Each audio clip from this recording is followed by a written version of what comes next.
नमस्कार दोस्तों, आप सबका स्वागत है चावला एजुकेशन ऐप पर। मेरा नाम है अशोक चावला और दोस्तों आज हम कक्षा 10 संस्कृत की सेमूसी भाग 2 के नवम पाठ भूकंप विभीषिका के बारे में चर्चा करने वाले हैं। देखिए दोस्तों, इस पाठ में आज हम शब्द से इनका अर्थ जानेंगे, तो विस्तार से देखिए। भूकंप विभीषिका मतलब है भूकंप की त्रासदी या भूकंप की आपदा। तो दोस्तों, भूकंप की जो त्रासदी आपदा है उसके बारे में आज हम इस पाठ को विस्तार से पढ़ने जा रहे हैं। प्रस्तुत पाठ हमारे वातावरण में संभाव्य प्रकोप है उनके भूकंप से विभीषिक बताया गया है और किस प्रकार कौन कौन से भूकंप हैं जिसके जैसे यहाँ पे नीचे बताया गया है। झंझावात, भूकंपनम, जलोत्पलवम, अतिवृष्टि, अनावृष्टि, शिलास्खलनम यानी पत्थरों का हिलना, ज्वालामुखी इत्यादि प्रकार के हैं।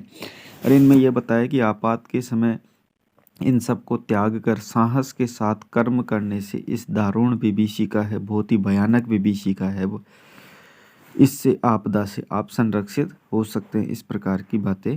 चलिए अब पाठ पर आते हैं। ठीक है, इसमें दो प्रकार की घटनाओं के बारे में आपको बताया गया। 2001 की घटना है जो कि गुजरात प्रांत के कच्छ प्रदेश के बताया गया है और दूसरी है जो पाकिस्तान जो कि कश्मीर प्रांत जो कि पाक अधिकृत कश्मीर है वहाँ की घटना भी बताया गया है। एक 2001 की घटना है, एक 2005 की घटना। चलिए पाठ स्टार्ट करते हैं। सबसे पहले देखिए, एकोत्तर द्विसहस्त्र में ख्रिस्ताब्दी यानी 2001 शताब्दी की बात यहाँ पे की गई है। ठीक है, गणतंत्र दिवस पर्वणि यदा समग्रम अपि भारत राष्ट्रम नृत्य गीतम वादित्राणहम उल्लासे मग्नम आसीत। क्या है? गणतंत्र दिवस का समय था यानी 26 जनवरी का पर्व था जहाँ पर समग्र यानी समस्त भारत राष्ट्र क्या था, नृत्य गीत और वादन इन तीनों में क्या है, तीनों के उल्लास में मग्न था। तदा अकस्मात तभी अचानक से गुर्जर राज्य यानी गुजरात या गुजरात राज्य में पर्याकुलम क्या है, पर्याकुलम विपर्यस्तम क्रंद्रम विकलम विपणंच जातम। तभी वहाँ पर्याकुलम यानी वहाँ पर अचानक से गुज्जर राज्य से यानी गुजरात राज्य में अचानक से क्या है, व्याकुलता, विपर्य और क्या है, क्रंदन विकलम यानी रोने की जो विकलता है वो अचानक से, विपणंच जातम अचानक से वहाँ पे रोना चिल्लाना स्टार्ट हो गया। भूकंपस्य दारुण विभीषिका समस्तं गुर्जर क्षेत्रम विशेषणं च कच्छ जनपदम ध्वंसाशेषु परिवर्तितवती। यानी भूकंप की दारुणता की आपदा से समस्त यानी सारा गुर्जर क्षेत्र और विशेषण यानी विशेष रूप से कच्छ जनपद यानी कच्छ का जिला है वो ध्वंसाशेषु परिवर्तन यानी ध्वंस हो गया है यानी विध्वंस में परिवर्तन हो गया है। ठीक है, भूकंपस्य केंद्र बिंदु भुज नगरम तु मृत्तिका क्रीडनकम अमीव खंड खंड जातम। जो भूकंप का जो मुख्य केंद्रभूत था वो कौन था, भुजनगर यानी गुजरात के कच्छ जो जिला है उस कच्छ जिले में एक भुजनगर है जगह। वहाँ पे जो जितनी भी चीज़ें हैं वो मिट्टी के खिलौने की तरह खंड खंड बिखर गई। यानी जैसे ही भूकंप की आपदा हुई वह मिट्टी के खिलौनों की तरह अचानक से सब खंड खंड यानी बिखर गई, टुकड़ों में बट गई। बहुभूमानि बहुनानि क्षणमेव धराशायिनी जातानी। यानी बहुभूमानि यानी बहुमंजिला जो बहुनानी है इमारतें है वो क्षण में यानी क्षण भर में ही धराशायी जातानी, धराशायी यानी गिर चुकी है। उत्खाता यानी उखड़ गए, विद्युत स्तंभ विद्युत के स्तंभ यानी बिजली के खंभे, विशीर्ण गृह सोपाना मार्ग यानी घर की सीढ़ियाँ और घर के सामने जो मार्ग या रास्ते जाते हैं वो भी विशीर्ण हो गए यानी टूट फूट गए हैं। आगे देखिए, फाल द्वे विभक्तः भूमि और भूमि के भी फाल द्वे यानी दो फलक हो गए हैं।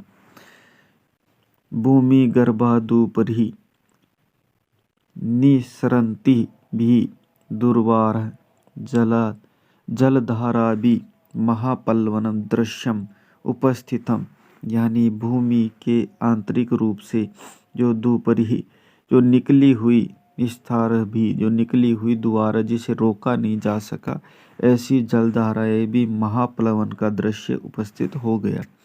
यानी जैसे ही भूमि का विभाजन हुआ दो, उसमें से जो नहीं रुकने वाली ऐसी जल की धाराएं निकलने लगी और उसी जल की धाराओं से महाप्लवन यानी बाढ़ के आसार उपस्थित हो गई।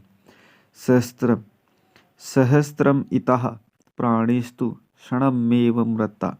सहस्त्रम यानी हजारों, प्राणी क्षण यानी कुछ समय में ही मृता यानी मृत्यु के प्राप्त हो गए। ध्वस्त भवनेषु संपीड़ितः सहस्रस्य अन्य सहायतार्थम करुणाकरणम क्रंद्रम स्मः। और ध्वस्त भवनेषु यानी जो ध्वस्त भवन हो चुके थे यानी जो इमारतें गिर चुकी थी उससे पीड़ित हजारों जो अन्य व्यक्ति है जो सहायता के लिए करुण से करुण क्रंद्रम क्रंद स्मः यानी जोर जोर से रोने लग रहे थे। हा देव, हे दुर्भाग्य है, हे देव है कि शुष्ताम कंठा मृत प्राया केचन शिशुवस्त ईश्वर कृपाया एव द्वित्राणि दिनानि जीवनम धारितवन्तः। यानी भूखे प्यासे कंठ वाले जो मृत प्राय केवल मृत्यु के प्राप्त होने वाले जैसे मरे हुए के समान कोई केचन यानी कोई शिशु यानी बच्चे हैं जो ईश्वरीय कृपा से 2-3 दिनों तक जीवित अपना धारण किए हुए थे, यानी जैसे तैसे जीवन को धारण किए हुए थे, बचे हुए थे। ठीक है, तो इयम आसीत भैरव विभीषिका कच्छ भूकंपस्य। इयम यानी यह, आसीत यानी थी, भैरव यानी बहुत ही बड़ी, विभीषिका यानी आपदा, कच्छ भूकंपस्य कच्छ के भूकंप यानी गुजरात का जो कच्छ जिला है उसके भूकंप की आपदा थी। अब तक आपने पढ़ा है जो। अब हम पढ़ेंगे अन्य आपदा जिसके बारे में आगे देखिए। पंचोत्तर द्विशतमे ख्रीष्टाब्दे यानी 2005 की वर्ष की बात बताएगी। अपि यानी यहाँ पर भी कश्मीर प्रांते पाकिस्तान देशे च धराया महत कंपनम जातम की। यहाँ पर भी कहाँ पर कि कश्मीर प्रांत में भी पाकिस्तान देश में, पाकिस्तान देश की भूमि पर महत यानी बहुत ही बड़ा कंपन हुआ था। यस्माद कारणात लक्षम अमितः जनः अकाल कालम कवलितः। यहाँ पे भी क्या है, यस्मात कारणात यानी जो महाकंपन है इसके कारण लाखों लोग क्या है, जना यानी लोग, अकाल काल यानी बिना काल के ही कवलिता यानी मृत्यु को प्राप्त हो गए हैं। क्यों? क्योंकि जो प्राकृतिक आपदाएं बताई जाती है वो बिना काल यानी बिना समय के ही आती है। पृथ्वी कस्माद प्रकंपते इति ही विषय वैज्ञानिकः कथयन्ति यत् पृथिव्या अंतर्गर्भे विद्यमाना बृहत्य पाषाणशिला यदा संघर्षणवशात् त्रुट्यन्ति तदा जायते भीषण संस्खलनं जन्य कंपनम च। इसमें बताया गया है कि पृथ्वी जब कस्मात प्रकंपित, किसी कंपन के विषय में बताया गया है कि जब विषय में जो वैज्ञानिक कहते हैं कि जब पृथ्वी अपने अंतर्गर्भ से विद्यमान बहुत वृत्य यानी बहुत बड़ी पाषाण शिला यानी पत्थर की शिलाएं जब यदा यानी जब संघर्ष होता, जब घर्षण होता है उससे टूट जाती है, तब क्या है, भीषण संस्खलन होता है। तब भीषण मतलब पत्थरों का आपस में टकराव होता है और उस टकराव से ही क्या है, कंपन उत्पन्न होता है।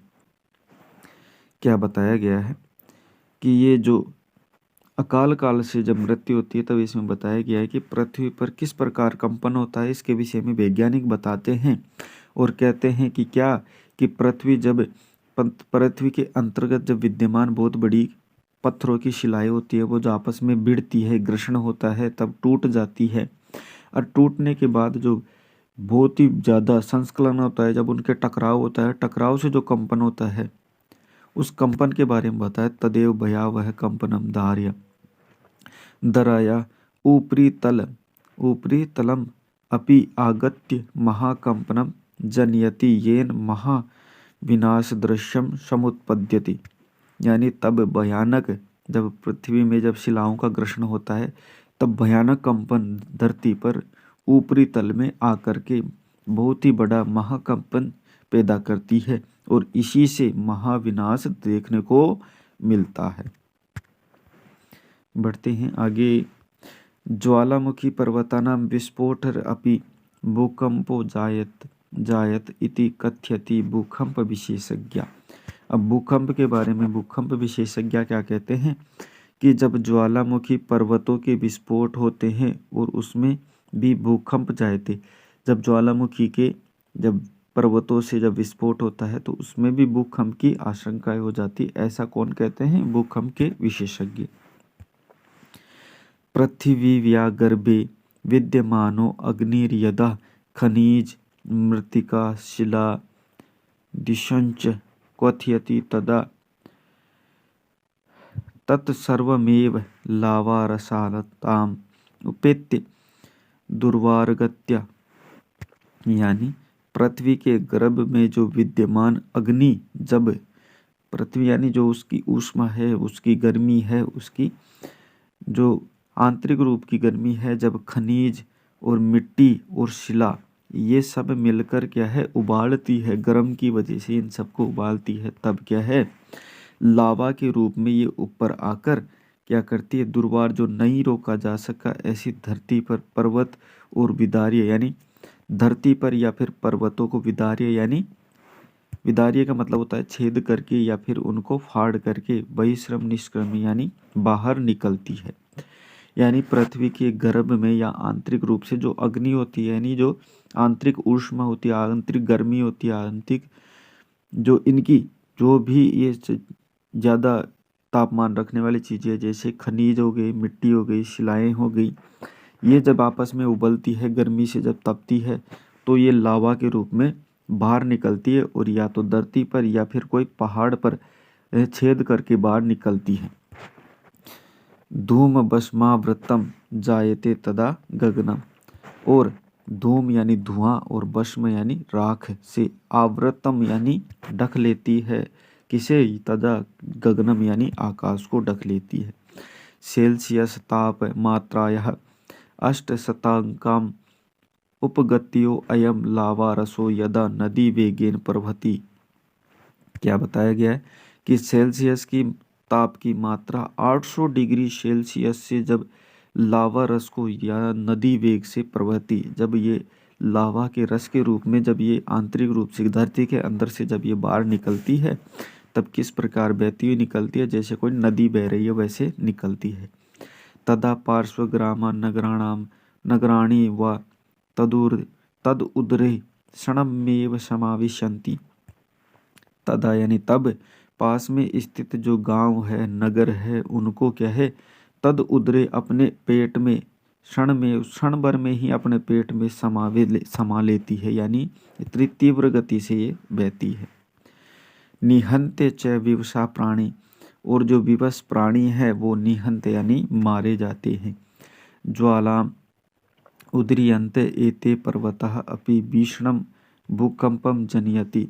और ये ज्वालामुखी से ही उत्पन्न ऐसे पर्वतों पर भी भीषण भूकंप आते हैं या भूकंप का जनन होता है।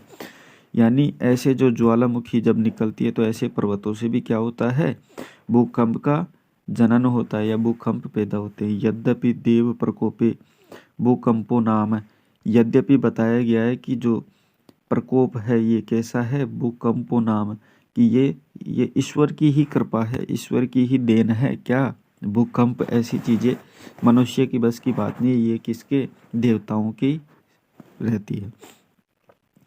तस्य उपशमनम नश्य न को अपि स्थितो उपाय दृश्यते।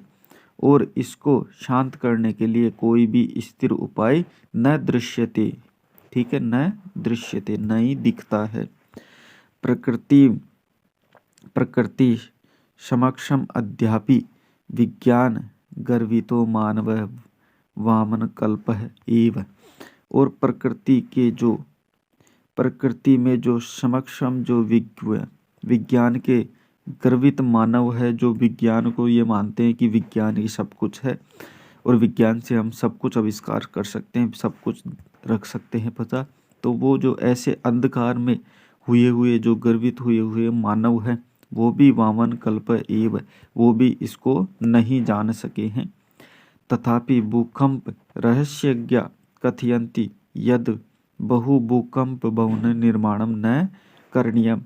और तभी भूकंप के जो रहस्य ज्ञाता, जो भूकंप के विशेषज्ञ हैं, वो कहते हैं कि बड़े बड़े मकानों का निर्माण नहीं करना चाहिए। तटबंधम निर्माय बृहद मात्रम नदी जलम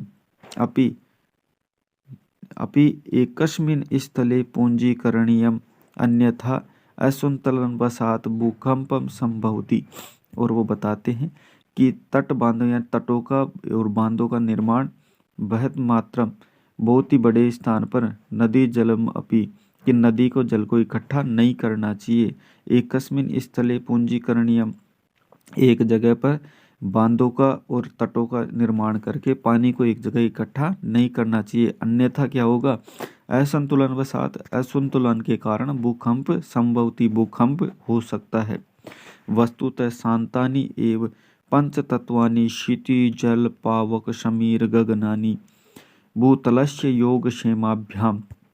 ये कहते हैं वस्तुतः अगर आप शांति चाहते हो या फिर शांत रखना चाहते हो, तो इन 5 तत्वों को, जैसे क्षिति यानी पृथ्वी, जल, पावक यानी अग्नि, समीर यानी हवा, गगन यानी आकाश, ये 5 तत्व है, इनको भूतलस्य यानी भूतल पर योग क्षेम यानी अपने को शांति प्रदान करने के लिए इन चीज़ों को शांत रखना आवश्यक है।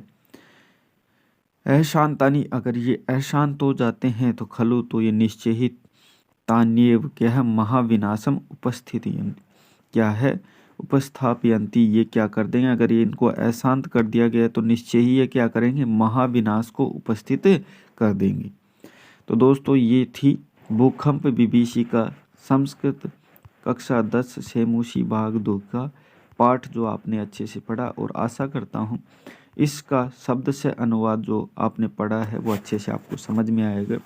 ये 9वां पाठ जो भूकंप विभीषिका है, आपको पढ़कर अच्छा लगा होगा। ऐसी ही अब लेसन को आगे अगले वीडियो में पढ़ने वाले हैं, और आप हमारे चैनल पर इसके संबंध में यानी कक्षा 10 सेमुसी भाग 2 के संपूर्ण पाठ हमारे चैनल पर प्लेलिस्ट में जाके देख सकते हैं। वीडियो अच्छा लगा तो वीडियो को ज़रूर लाइक करें। बाकी मिलते हैं अगले वीडियो में। धन्यवाद।